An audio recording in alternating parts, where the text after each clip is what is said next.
guess we'll start with your name and title. Okay, well, I'm Reverend Dan Sather, and I'm the pastor of Pilgrim Faith United Church of Christ. Okay. Okay.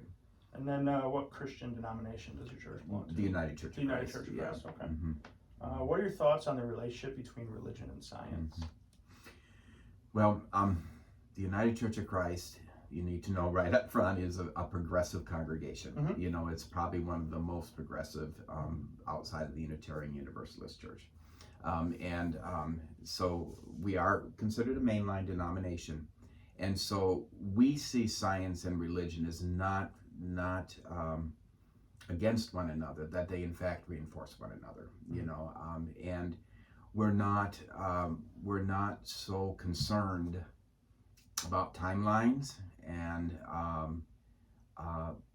the literalism of the scripture as much as we are concerned about how well we live out the value of love and grace and generosity in this world today, and how we witness to that.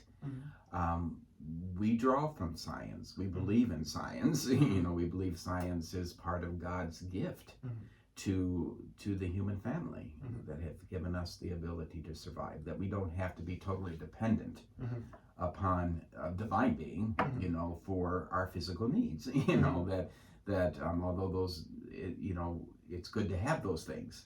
And, you know, the problem is as we can see, is that God isn't intervening in those situations. Yes. We're running out of water. We're running out of land. We're running out of things that science told us, you know, 40 years ago, you need to pay attention because you're not being good stewards of the land that God entrusted to you. And so we draw from that as part of a message. You know, we are a denomination that believes in a still speaking God, not a God that ended with revelation, but a God that continues to speak to all generations in new ways. And among the new ways right now is a serious conversation with science and religion.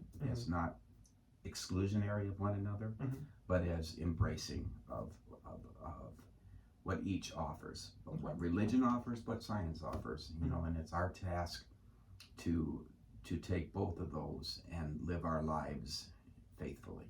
And I think that's probably the best I can tell you. Yeah. That's brilliant. Do you see any benefit or risk within itself of the two converging together?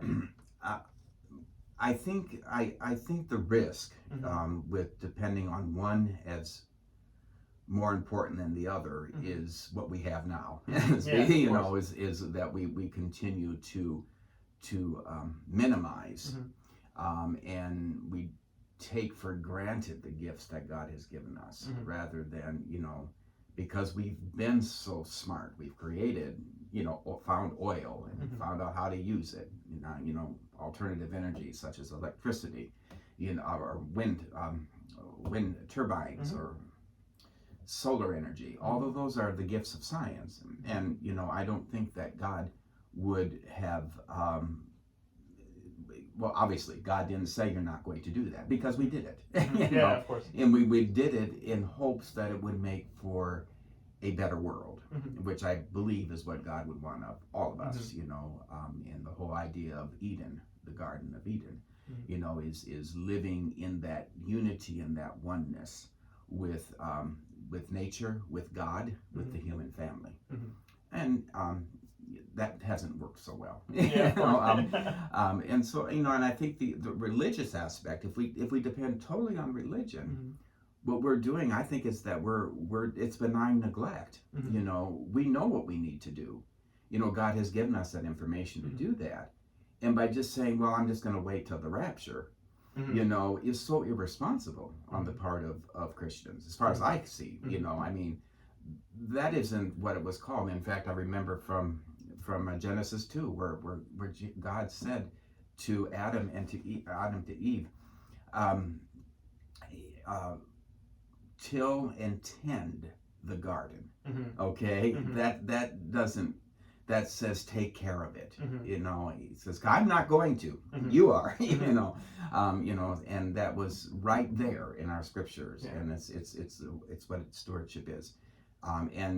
So I feel like, our responsible thing to do is to live within that vision of what it means to care and tend. And I think scientists, psychology, sociology, religion, all inform us on the best way to till and tend the garden. Yeah. Okay. And I think that's brilliant that you mentioned that at the end here, because it brings me to the next question.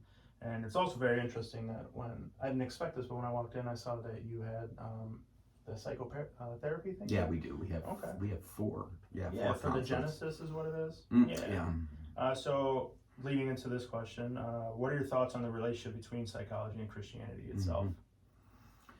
Yeah, I was a psychology major in college, so I value psychology and what we've learned from psychology. Psychology is part of our divine being.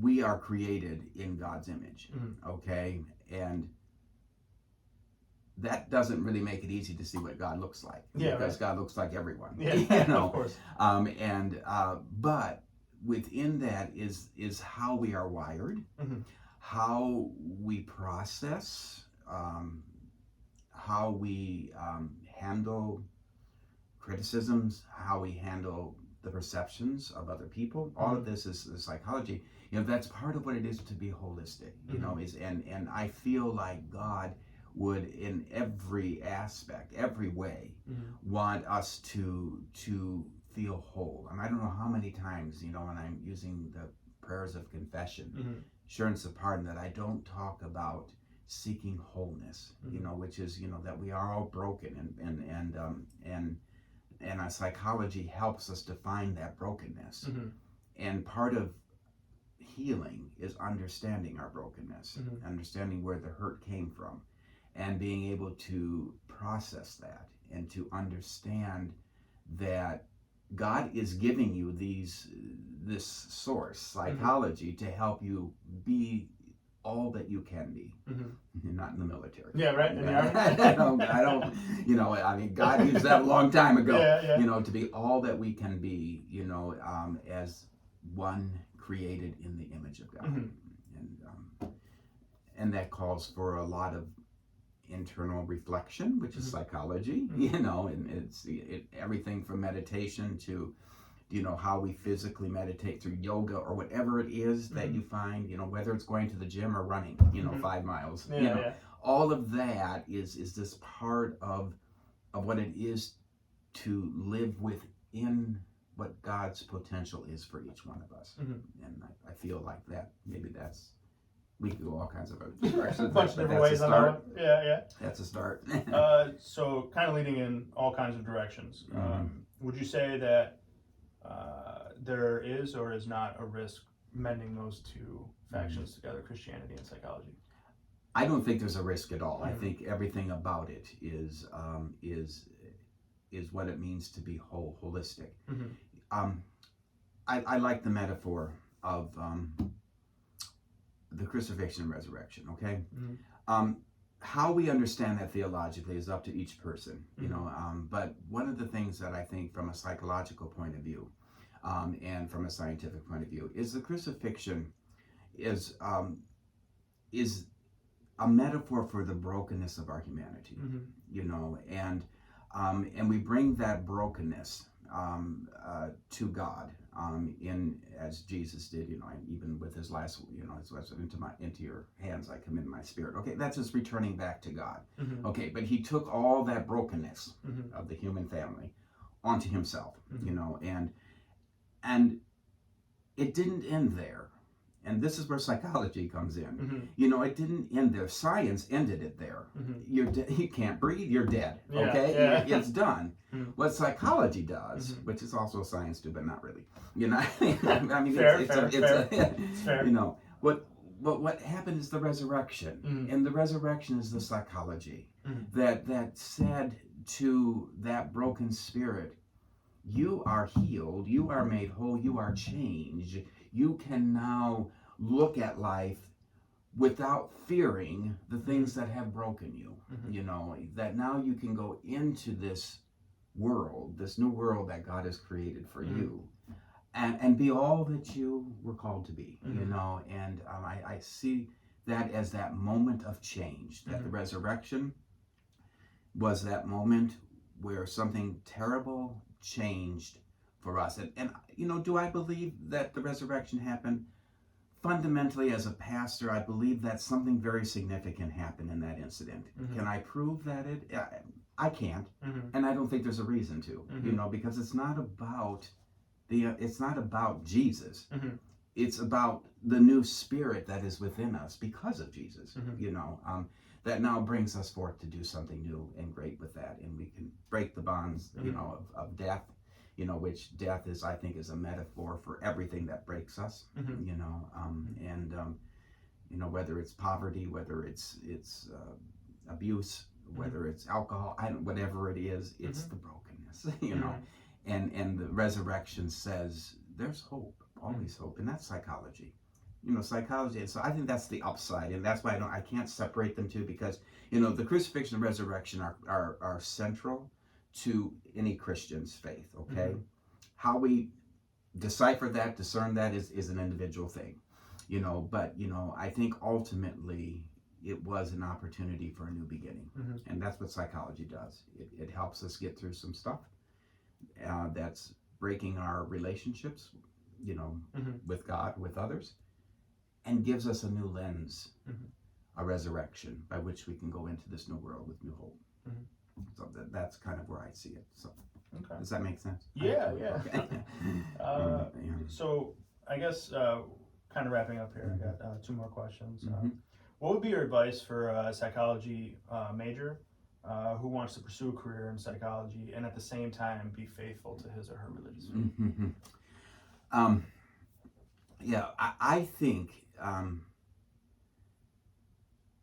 think the important thing for psychology people, whether you're a therapist or whatever, or even a pastor, you know, that handles a lot of that, is I don't think we have the right to tell someone what they should or should not do, what they should believe or what they shouldn't believe. To me, that's malpractice, because, you know, if I say, if you would just believe in Jesus Christ as your personal Savior, you know, and then you go out and you're hit by a drunk driver, how good was that? You know, that's a malpractice. What I should have said instead is, instead of, you know, doing that, they need to discover that within themselves, you know. And I think that what psychology can do for us, and as I think I do in any kind of pastoral counseling that I do, which is limited because I'm not a particularly trained counselor anymore, you know, is to help people discover within themselves the strength to face the brokenness of their lives, you know, and to find faith, whether it's a Muslim faith, whether it is in Buddhism, whether it's yoga, you know, find that faith that grounds you, you know. And you can say, I don't have a problem. I'm a Christian, and I'm a Christian because I'm grounded because of the crucifixion and resurrection. And I can talk to you more about that, if, you know, if I were doing that, if you want to. But the most important thing is that there's always a new beginning. There's always a way to start again. And I think if a psychologist can help a person come to that, using their faith is a good thing, you know. But to unless you call yourself a Christian counselor, I don't think that we really should be, you know, favoring one over another. As a Christian counselor, they know they know what they're getting into when they're walking in, and they're looking for that, and then that's a different situation. If you're just going to be like a counselor, like our 4 counselors here, you know, none of them that I know of even attend church, you know. So faith is, they may have some foundation, but, you know, what I'm saying is that, I don't know where I was going to go with that, but, you know, I think that, you know, they will help them discover within themselves what strength they can. And if that includes their faith, that's great. And I think that we can do that, you know, as a psychologist, you know, secular or otherwise, you can say. Okay. And then lastly, to wrap up here, do you have any other comments or advice for myself or the class on this topic? I think that if there's anything, I would like us all to not and I don't know where Trinity is. I have a sense of Trinity Christian Church or what College. College. I mean, I know a little bit of the history of that. But what I really would encourage us is that, religion, science, and psychology are not at odds with one another. They enforce one another. They support one another. And we can draw from all of those disciplines to help people be the whole people that they're seeking to be. We go to religion because we want to seek wholeness. We go to psychologists so we can seek wholeness. There's some similarities. We want to understand science so we can understand who we are in the context of this beautiful universe that God created. There's some similarities there, right? Where it's a sense of searching. And why exclude, any of those? When we are complex people that are inspired. Some are inspired by Harry Potter. Others are inspired by this, I can't tell you how often I just love to look at the pictures from the satellite. Is it the web one? I think it's web. The newest one. These beautiful pictures. I mean, and all I can say in that context is that only gives me more strength in believing in God. It's like, my gosh, no human being could have created such a vastness of this. It had to be something even more powerful than I can ever imagine. And how it happened, I don't care if it happened Big Bang or whether it's evolution. It doesn't matter. I believe that God all along has been walking in all of those circles with us. That's my faith. And Jesus happened to be one of those folk that had a different understanding of Jesus that the rabbis and the Sadducees and the priests didn't quite get their hand on. They were more hung up on the legalism of the Old Testament rather than the generosity and the grace that was given by Jesus, yet still a way for Jesus to bring a sense of understanding of self.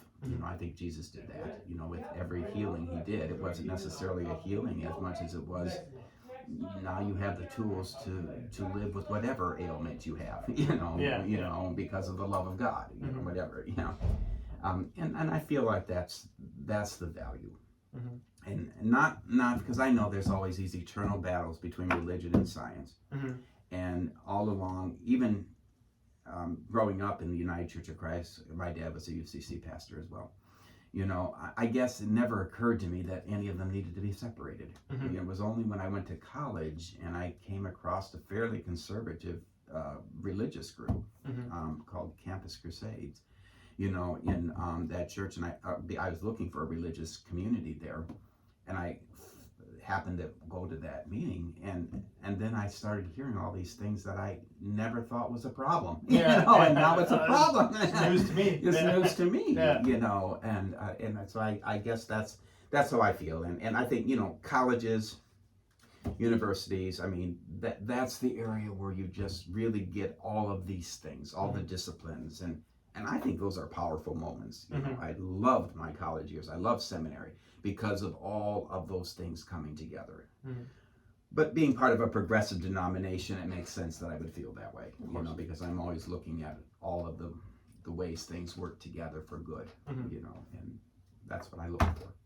Okay? All right, Pastor, I appreciate this conversation. Yeah, I hope it taped all right. Oh, yeah, no, it seems like it got it. Because I don't know that I can repeat that. Don't do it all over again. Do it